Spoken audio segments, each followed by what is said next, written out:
Well, better late than never, I guess. Welcome back to part 2 of my series on my trip to the Marvel Universe of Superheroes exhibit at the Chicago Museum of Science and Industry. If you missed the first half, you can click the icon in the top corner to get some great footage and maybe learn some history about your favorite heroes.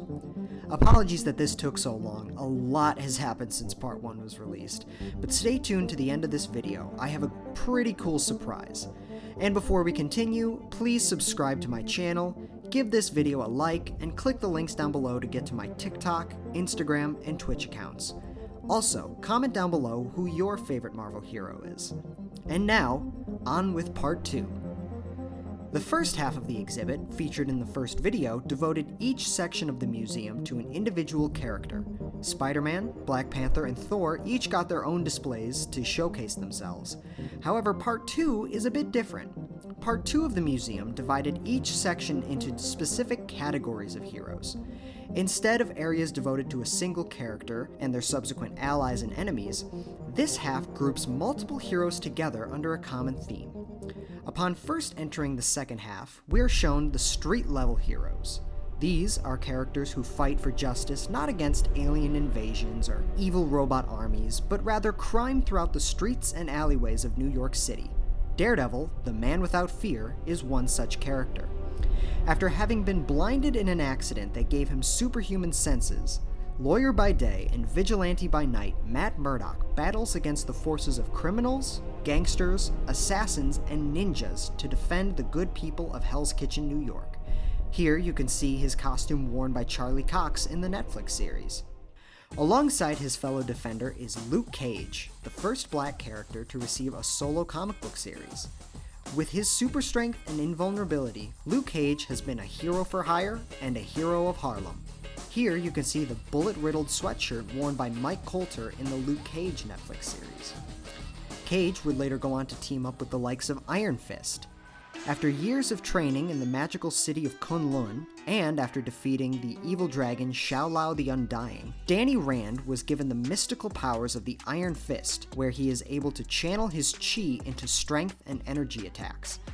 These two characters, albeit blatant products of 70s exploitation, would team up to become the heroes for hire and form one of the most iconic friendships in the Marvel Universe.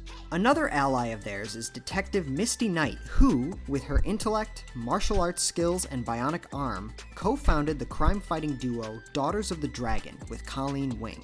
Also featured is Jessica Jones, and this is a trigger warning. Please cut to this timestamp if you would prefer.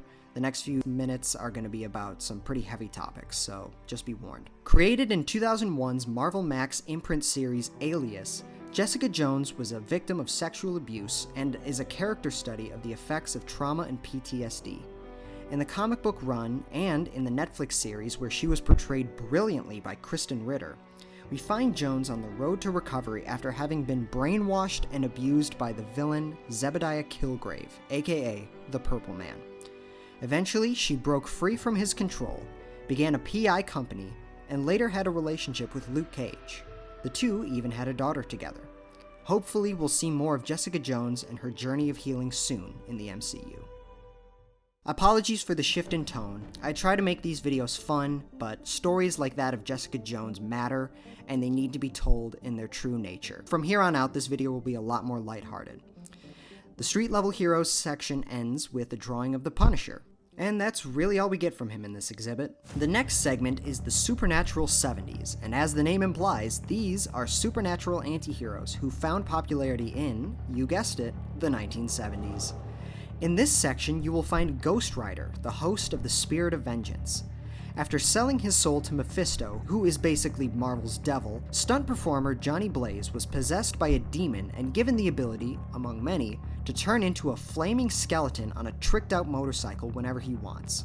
The title of Ghost Rider has more recently been taken up by the likes of Robbie Reyes, who drives a Dodge Charger. Next up is the vampire-slaying Daywalker Blade. Having been birthed while his mother was being fed upon by a vampire, Blade inherited all the vampire's strengths, but none of their weaknesses, making him the perfect vampire-killing machine. Blade was iconically portrayed by Wesley Snipes, and will soon be played by the incredible Mahershala Ali in the MCU. We see some Morbius, the living vampire, next. And when I initially wrote this part of the script, back when part 1 came out, I had a joke about the Jared Leto movie never coming out due to the fact that it had been delayed like 5 times. Since I wrote that joke initially, it was delayed again until finally being released in theaters where no one saw it. And then being re-released in theaters where no one saw it again, making it the first movie to bomb at the box office twice. Sorry, bud. Maybe next time. You can also find a few more characters, such as Werewolf by Night, and, can I just say, Moon Knight got absolutely no love in this exhibit. I mean, he's a great character, and he was getting his own Disney Plus series, which has since been released, but he's basically just in the background here. You'd think they would have showcased him more. Whatever. Moving on. The next segment of the exhibit is the Expanded Universe, devoted to the miscellaneous characters throughout Marvel that don't quite fit under a specific category, but are worthy enough to mention. There's a little cameo from Howard the Duck.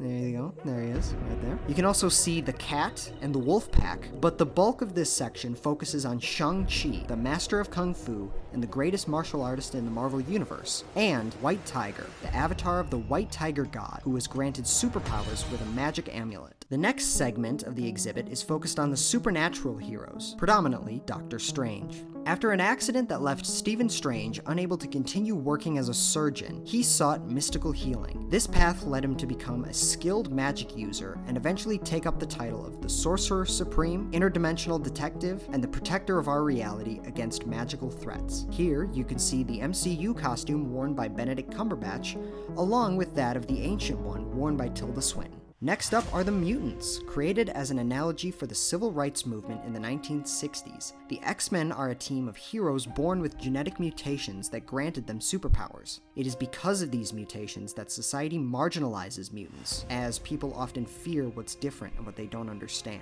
The team, originally composed of Professor X, Cyclops, Marvel Girl, Beast, Iceman, and Angel, fought for the rights of all mutants around the world, and battled against the likes of supervillain Magneto and his Brotherhood of Mutants, as it was their goal to use their mutations to subjugate humanity. The team would later go on to include the likes of Wolverine, Storm, Nightcrawler, and far too many more to count here. Seriously, there have been way too many members of the X-Men. So many members of the X-Men, in fact, that there were several spin-off teams, such as X-Factor, X-Force, and the New Mutants, who were a team of teenage students at Professor X's boarding school, the Xavier Institute for Gifted Youngsters. We also get to see a cameo from the fourth-wall-breaking, chimichanga-eating, merc-with-a-mouth Deadpool. Afterwards, we get some miscellaneous teams such as the Runaways, a group of young adults who, after discovering that their parents are supervillains, also realize that they inherited their parents' superpowers. Together, the teens run away from home and use their abilities for good as a team of superheroes, to make up for the sins of their parents. The Inhumans are a species of ancient Homo sapiens experimented on by the Kree alien race. After breaking free from their enslavement, the Inhumans built a self-sustaining kingdom on the moon, where they are currently led by their king, Black Bolt, Queen Medusa, and the rest of the royal family. If they so choose, each Inhuman can genetically mutate themselves through pterogenesis, which is a process that grants them superpowers. After they emerge from this process, they will be forever physically changed, for better or for worse. Finally, for this section is Power Pack and the New Warriors. No, not that one Marvel wants you to completely forget about.